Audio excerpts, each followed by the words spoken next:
Hello my dear friends, അസ്സലാമു അലൈക്കും. ഇന്നത്തെ വീഡിയോ നമ്മുടെ വീടുകളിലുണ്ടാകുന്ന കുറച്ച് പ്ലാന്റ്സുകൾ എങ്ങനെ നല്ല രീതിയിൽ പെട്ടെന്ന് തന്നെ പ്രൊപ്പഗേറ്റ് ചെയ്തെടുക്കാൻ പറ്റും എന്നുള്ളതാണ്.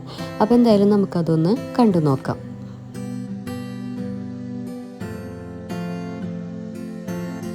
അപ്പോൾ ആദ്യം തന്നെ സി പ്ലാന്റ് എങ്ങനെ പെട്ടെന്ന് പ്രൊപ്പഗേറ്റ് ചെയ്തെടുക്കാൻ പറ്റും എന്നുള്ളതാണ്. അപ്പോൾ ഞാൻ എനിക്ക് റിസൾട്ട് കിട്ടിയ കാര്യങ്ങളാണ് കേട്ടോ ഞാനിവിടെ ഷെയർ ചെയ്യുന്നത്.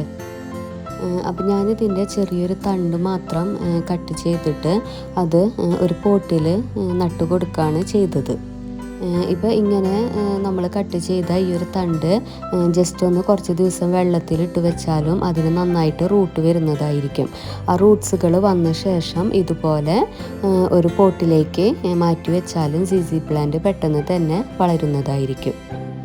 ഇപ്പോൾ ഇത് ഞാൻ നട്ടു കൊടുത്തിട്ട് ഒരു മാസത്തിന് ശേഷമുള്ള ഒരു ഇതാണ് കേട്ടോ. ഇപ്പോൾ നിങ്ങൾ ഈ കാണുന്നത് നന്നായിട്ട് ലീഫൊക്കെ വന്നിട്ടുണ്ട്. ഇനി നമുക്ക് അതൊന്ന് പറിച്ച് നോക്കാം. അതിൻ്റെ അടിയിൽ എത്രത്തോളം കിഴങ്ങ് ആയിട്ടുണ്ടെന്ന് അറിയാൻ വേണ്ടിയിട്ടാണത്.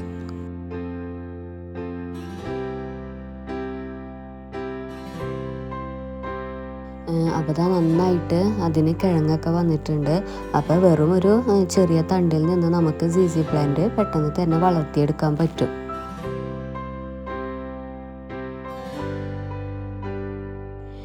അതുപോലെ ഈ സി പ്ലാന്റ് പെട്ടെന്ന് വളരാൻ വേണ്ടിയിട്ട് ഞാൻ ചെയ്ത വേറൊരു കാര്യമാണ് അതിൻ്റെ ലീഫിൽ നിന്നും ഇത് വളർത്തിയെടുക്കുന്നത്. ജസ്റ്റ് ഒരു ലീഫ് വെറുതെ മണ്ണിൽ ഞാൻ വെച്ചതാണ്. അത് നല്ല രീതിയിൽ തന്നെ കിഴങ്ങൊക്കെ വന്നിട്ട് നല്ല രീതിയിൽ തന്നെ ഒരു പ്ലാന്റ്സ് ആയിട്ട് മാറിയിട്ടുണ്ട്. ഇനി നമുക്കിതൊരു നല്ലൊരു പോട്ടിലേക്ക് മാറ്റി വെക്കാം. അപ്പോൾ വെറും ഒരു ലീഫിൽ നിന്ന് നമുക്ക് ഈ സി പ്ലാന്റിനെ പെട്ടെന്ന് തന്നെ പ്രൊപ്പഗേറ്റ് ചെയ്തെടുക്കാൻ പറ്റും. അടുത്തത് ഞാൻ ചെയ്തത് എപ്പിഷ അഥവാ ഫ്ലൈം വയലറ്റ് എന്നൊക്കെ അറിയപ്പെടുന്ന പ്ലാന്റ്സിൻ്റെ ഒരു പ്രൊപ്പഗേഷനാണ്. ഇപ്പോൾ എപ്പിഷ എന്ന് പറയുമ്പോൾ നോർമലായിട്ട് നമ്മൾ എല്ലാ വീടുകളിലും കാണുന്ന ടൈപ്പുകളും ഉണ്ട്. അതുപോലെ ഇപ്പോൾ ഭയങ്കര കോസ്റ്റ്ലി ആയിട്ട് കിട്ടുന്ന എപ്പിഷകളും നമുക്ക് അവൈലബിൾ ആണ്. അപ്പോൾ അതും വെറും ഒരു ലീഫിൽ നിന്നാണ് ഞാൻ പ്രൊപ്പഗേറ്റ് ചെയ്തെടുത്തത്. പക്ഷെ ഇങ്ങനെ ചെയ്തപ്പോൾ എനിക്ക് വലിയ പ്രതീക്ഷ ഒന്നും ഉണ്ടായിരുന്നില്ല. പക്ഷെ നല്ല രീതിയിൽ തന്നെ അത് വളർന്നു വന്നു കേട്ടോ. അപ്പോൾ ഞാൻ ആ ലീഫ് കട്ട് ചെയ്തിട്ട് ഒരു പോട്ടിൽ വെച്ച് കൊടുക്കുകയാണ് ചെയ്തത്. അപ്പോൾ ഇങ്ങനെയൊക്കെ ചെയ്യുമ്പോൾ ഞാൻ വെറും മണ്ണ് മാത്രമാണ് കേട്ടോ ചേർക്കാറുള്ളത്. അതിൽ വേറൊരു വളവും ഞാൻ ആഡ് ചെയ്യാറില്ല.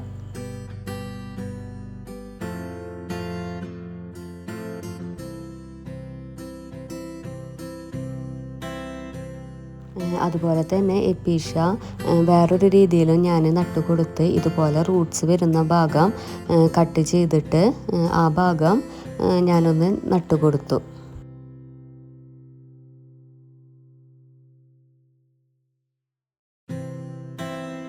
ഞാൻ ഒരുപാട് ലീവ്സുകൾ ഇതുപോലെ നട്ടു കൊടുത്തിട്ടാ. ഏതിനാണ് വളരുന്നതെന്ന് അറിയില്ലല്ലോ. അപ്പോൾ ചെറിയൊരു പരീക്ഷണം പോലെ ചെയ്തതാണ്. പക്ഷെ അത് നല്ല രീതിയിൽ തന്നെ അത് മുളച്ച് വന്നിട്ടുണ്ട്.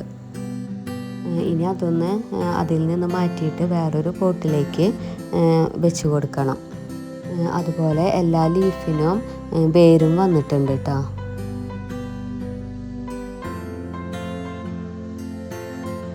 അതുപോലെ മണി പ്ലാന്റ് എങ്ങനെ നല്ല രീതിയിൽ പ്രൊപ്പഗേറ്റ് ചെയ്തെടുക്കാൻ പറ്റും എന്നുള്ളതാണ് കാണിക്കുന്നത്. അപ്പോൾ നോർമൽ മണി പ്ലാന്റും ഉണ്ട്. അതുപോലെ നമുക്ക് കോസ്റ്റ്ലി ആയി കിട്ടുന്ന മണി പ്ലാന്റുകളും ഇന്ന് അവൈലബിൾ ആണ്. അപ്പോൾ അതിൻ്റെ ചെറിയൊരു തണ്ട് കട്ട് ചെയ്തെടുത്തിട്ട് നമ്മൾ ഒരു പോട്ടിൽ നട്ടു കൊടുക്കുക. എന്നിട്ട് ഇതുപോലെയുള്ളൊരു ഇർക്കിലി ഉപയോഗിച്ചിട്ട് അതിൻ്റെ ആ റൂട്ട്സ് വരുന്ന ഒരു ബ്ലെൻഡായിട്ടുള്ള ആ ഭാഗം ഉണ്ടാകുമല്ലോ, ആ ഭാഗത്ത് ഈ ഒരു ഇർക്കിലി വെച്ച് കൊടുക്കുക.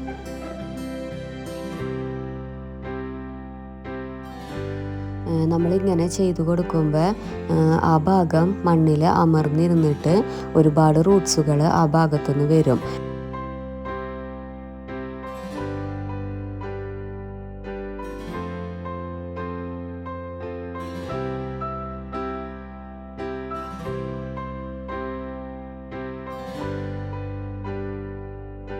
അതുപോലെ കൊളിയസ് പ്ലാന്റ്സ് അഥവാ കണ്ണാടി ചെടികളൊക്കെ എന്നറിയപ്പെടുന്ന ഈ പ്ലാന്റ്സ് എങ്ങനെ നല്ല രീതിയിൽ പ്രൊപ്പഗേറ്റ് ചെയ്തെടുക്കാൻ പറ്റും എന്നുള്ളതാണ്.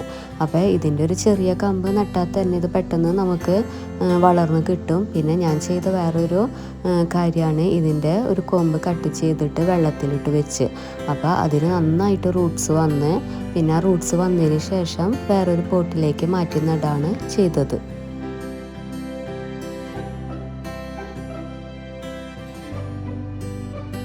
അതുപോലെ ലീഫുകളും ഞാനിതുപോലെ വെള്ളത്തിലിട്ട് വെച്ചു.